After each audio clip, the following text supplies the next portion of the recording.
इस मूवी की शुरुआत में हम कीमू को देखते हैं जो अपने परिवार के साथ रहता है। बाकी लोगों की तरह इनकी भी एक बड़ी समस्या है, गरीबी। इस परिवार का नाम किम फैमिली है और ये लोग गरीबी रेखा से भी नीचे की जिंदगी जी रहे हैं। फिलहाल ये सब घर के अंदर पिज्जा बॉक्स बनाने का काम कर रहे हैं। इससे उन्हें थोड़े बहुत पैसे मिल जाते हैं। इतने पैसे में ठीक से गुजारा नहीं होता पर किसी तरह काम चल जाता है। एक दिन कीमू का दोस्त मिन उससे मिलने आता है। वो एक गिफ्ट भी लाता है। उस गिफ्ट में एक लैंडस्केप स्टोन होता है। कहने को तो यह एक एंटिक चीज है लेकिन इस गरीब फैमिली के लिए ये बस एक बेकार पत्थर जैसा ही था। फिर मिन कीमू को बाहर ले जाता है और बताता है कि वह एक अमीर परिवार की लड़की को इंग्लिश ट्यूशन पढ़ाता है। वह लड़की उसे पसंद है लेकिन अब मिन को विदेश जाने का वीजा मिल गया है, इसलिए वो चाहता है कि कीमू उस लड़की को पढ़ाने का काम संभाले। मिन को कीमू पर भरोसा है। फिर कीमू एक नकली ऑक्सफोर्ड यूनिवर्सिटी की डिग्री बनवाता है और इंटरव्यू देने के लिए उस अमीर घर में जाता है। वो घर उनके इलाके से काफी ऊंचाई वाले एरिया में था। कीमू पहली बार इतना बड़ा घर देख रहा था। उसे लग रहा था जैसे वो किसी जन्नत में आ गया हो। मैडम यॉन उसकी डिग्री देखकर कहती हैं उन्हें डिग्री की जरूरत नहीं है, वो उसे जॉब इसलिए दे रही हैं क्योंकि मिन ने उसे सजेस्ट किया है।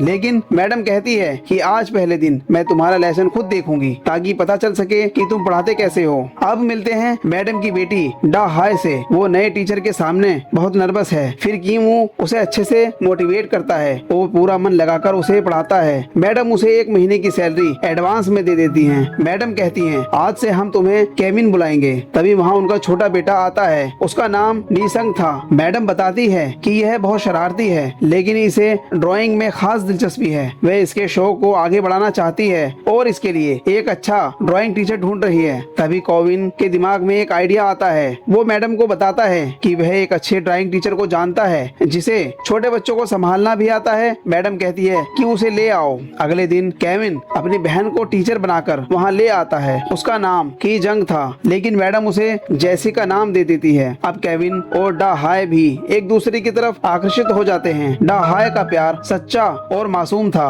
लेकिन केविन का प्यार थोड़ा सोचा समझा था। एक अमीर बाप की बेटी के साथ जुड़ने का मौका। इधर मैडम को चिंता हो रही थी कि नई टीचर जेसिका उसके बेटे को कैसे पढ़ा रही होगी, तो बहाना बनाकर उसके लिए जूस लेकर जाती है। जेसिका बताती है कि बच्चा ड्राइंग में अच्छा है लेकिन उसे आर्ट थेरेपी की जरूरत है। तभी उस घर के मालिक मिस्टर डोंग आ जाते हैं। वो अपने ड्राइवर से कहते हैं रात बहुत हो गई है, टीचर को उनके घर छोड़ दो। रास्ते में ड्राइवर जेसिका से उसका पता पूछता है लेकिन वह कहती है मुझे ट्रेन स्टेशन पर ही छोड़ दो। उसी वक्त जेसिका को एक योजना सूझती है। वह अपने अंडरगारमेंट्स निकालकर कार की सीट के नीचे छुपा देती है। उसका मकसद था कि उसके पापा को इस ड्राइवर की जगह नौकरी मिल जाए। लेकिन दिक्कत ये थी कि उसके पापा को मर्सिडीज बैंस चलाना नहीं आता था। उधर मिस्टर डोंग को कार के अंदर वह चीज मिल जाती है जो जेसिका ने छुपाई थी। वो जाकर अपनी वाइफ को सब बताते हैं। फिर दोनों बात करते हैं। पहली बात तो यह है कि किसी को अपनी कार में ऐसा नहीं करना चाहिए और अगर किया भी तो कोई लड़की अपने अंडरगारमेंट्स कैसे भूल सकती है। उसे शक हो जाता है कि वह लड़की शायद ड्रग्स लेती है। अब दोनों डर जाते हैं कि कहीं कोई बड़ी मुसीबत ना आ जाए, इसलिए वे ड्राइवर को नौकरी से निकाल देते हैं। तभी जेसिका वापस आती है। मैडम उससे पूछती है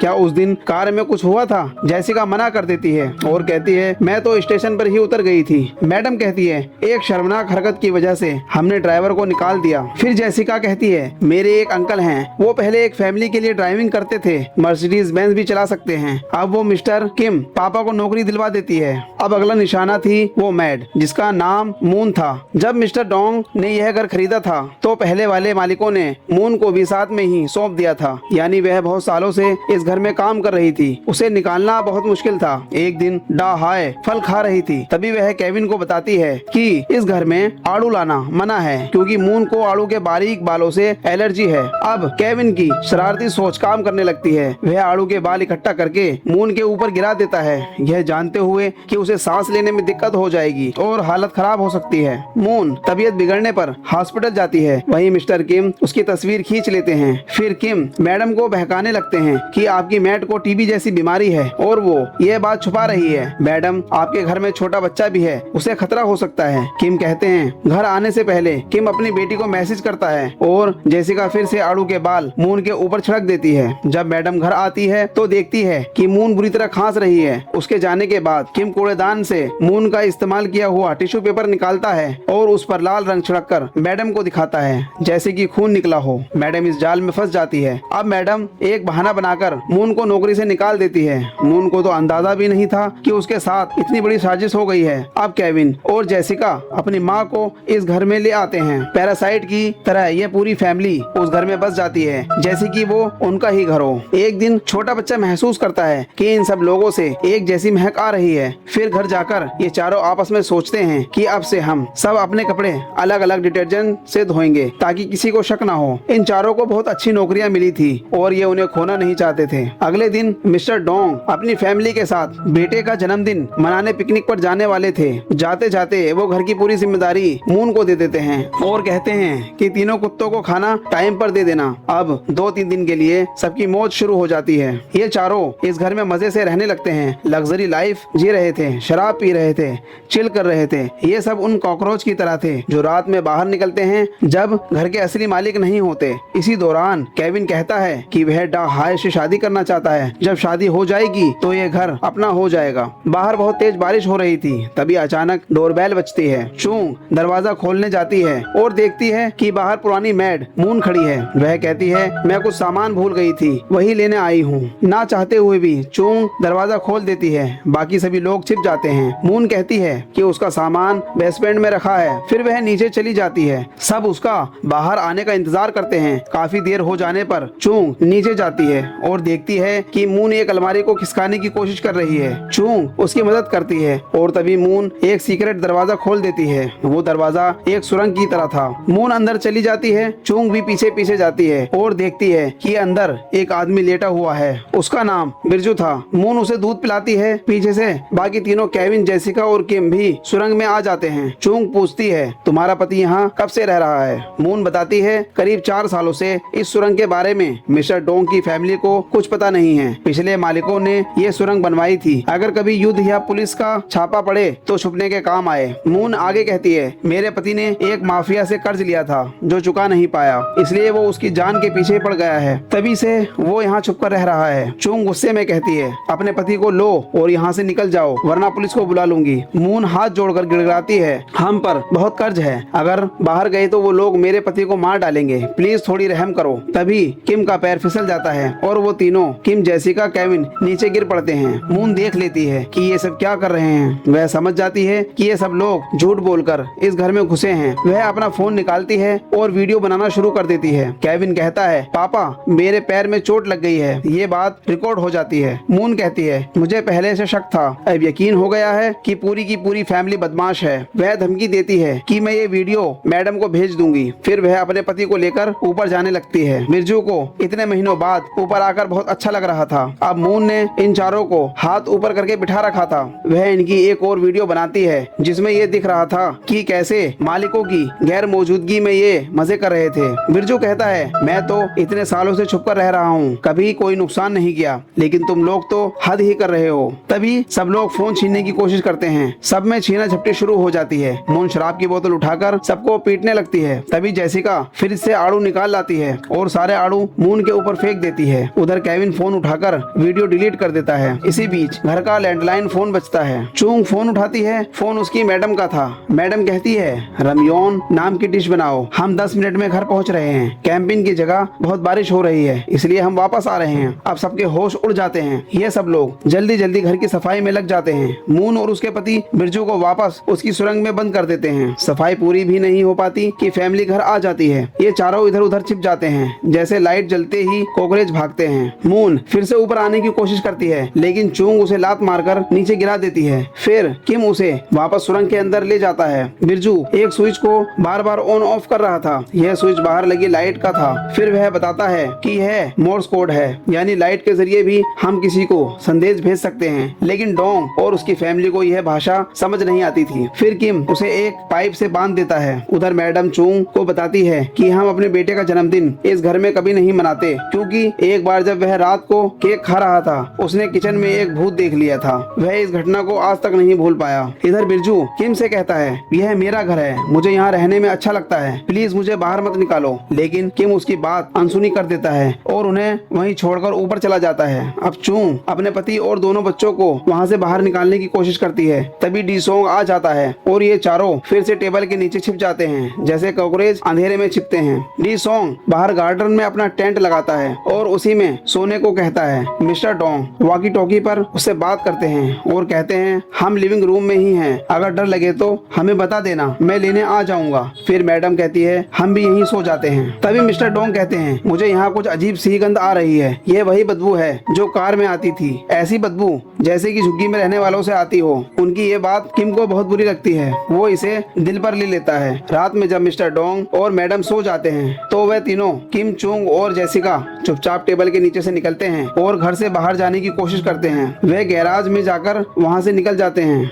जिस तरह अमीर गरीब में जमीन आसमान का फर्क होता है, वैसा ही फर्क उनके घरों में भी था। जहाँ मिस्टर डोंग का घर था वहीं नीचे एक गंदी बस्ती में ये लोग रहते थे, जैसे चूहे जमीन के नीचे बिल बनाकर रहते हैं। बारिश बहुत तेज हो रही थी और रुकने का नाम नहीं ले रही थी। रास्ते में केविन और जेसिका अपने पापा से पूछते हैं उन दोनों मून और बिरजू का क्या होगा जो बेसमेंट में बंद हैं। किम कहता है उसकी चिंता मुझ पर छोड़ दो, पहले घर चलो। उनकी बस्ती में हर किसी को एक ही डर था, कैसे अपने घर में बारिश का पानी घुसने से रोकें। आज उनकी जिंदगी ऐसी पलटी खा चुकी थी कि वो स्वर्ग से निकलकर नरक में आ चुके थे। उधर टनल में मून बिरजू को खोलती है और बताती है मेरा सिर बहुत जोर से दुख रहा है। फिर वह उल्टी करने लगती है और कहती है चुंग ने मुझे सीढ़ियों से धक्का दे दिया। हाथ बंधे होने के कारण बिरजू कुछ नहीं कर पाया, बस अपनी पत्नी को मरता हुआ देखता है। फिर वह किसी तरह खुद को पाइप से छुड़वाता है और फिर से लाइट के जरिए संदेश भेजने की कोशिश करता है। किम अपनी जानवरों जैसी जिंदगी से दुखी था। जिन लोगों के घर डूब गए थे वो सब एक कम्युनिटी हॉल में रह रहे थे। एक बड़े घर का सपना देखते देखते उनका खुद का छोटा घर भी छिन गया था। कहीं खाने को कुछ नहीं था और कहीं बर्थडे पार्टी की तैयारियां हो रही थी। तभी मैडम किम, केविन और जेसिका को पार्टी में इनवाइट करती है। किम काम पर तो जाता है लेकिन मन से बहुत दुखी होता है। उनके मन में हजारों सवाल थे जिनके जवाब उसे नहीं मिल रहे थे। एक तो कपड़ों से आती बदबू वाली बात उसके मन से नहीं निकल रही थी और दूसरा उसका खुद का घर डूब गया था, फिर भी वह ड्यूटी पर आया था। अब घर पर मेहमान आने लगे थे लेकिन किम, चुंग, केविन और जेसिका कोई भी खुश नहीं था। मिस्टर डोंग किम का उतरा हुआ चेहरा देखकर कहते हैं मैं आज तुम्हें ओवर टाइम दूंगा लेकिन अपने चेहरे पर मुस्कान रखो। जेसिका भी अपनी माँ से कहती है हमें नीचे जाकर देखना चाहिए कि वे दोनों मून और बिरजू किस हाल में हैं। लेकिन केविन के दिमाग में कुछ और ही चल रहा था। वह पत्थर का टुकड़ा लेकर टनल में जाता है ताकि उन दोनों को मार सके, क्योंकि उनकी वजह से इन चारों की नौकरियां खतरे में पड़ गई थी। लेकिन अपनी पत्नी की मौत के बाद बिरजू पागल हो गया था।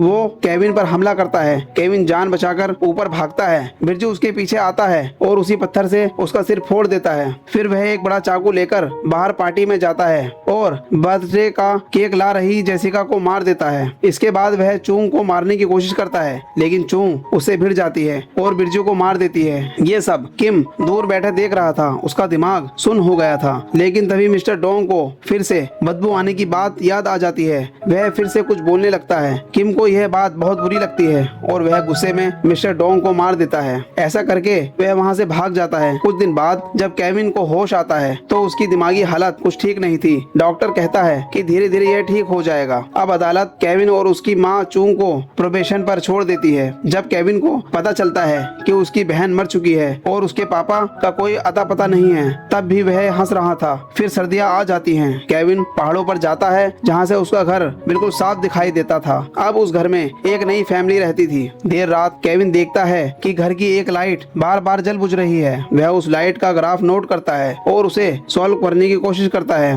तब उसे समझ आता है कि उसके पापा उसे मैसेज दे रहे हैं कि वे उस घर की सुरंग टनल में छुपे हैं। असल में जिस दिन मिस्टर डोंग की हत्या हुई थी उस दिन किम घर से बाहर तो निकला लेकिन गैरेज से होकर वापस अंदर आया और सुरंग में चला गया। इसके बाद मैडम अपने बच्चों को लेकर हमेशा के लिए इस घर से चली गई। फिर एक दिन मौका देखकर उसने मून की बॉडी को भी दफना दिया। जब भी कोई नई फैमिली यहाँ रहने आती वह आधी रात को बाहर निकलता और खाने का सामान लेकर फिर टनल में लौट जाता। वह हर रात अपने बेटे को मैसेज भेजने की कोशिश करता था कि शायद किसी दिन उसकी नजर इस लाइट पर पड़ जाएगी। ये बातें जानकर केविन फैसला करता है कि यूनिवर्सिटी, करियर और शादी जैसी चीजें वह बाद में देखेगा। पहले वह पैसा कमाकर यह घर खरीदेगा और अपने मॉम डैड को इस घर में अच्छी जिंदगी देगा।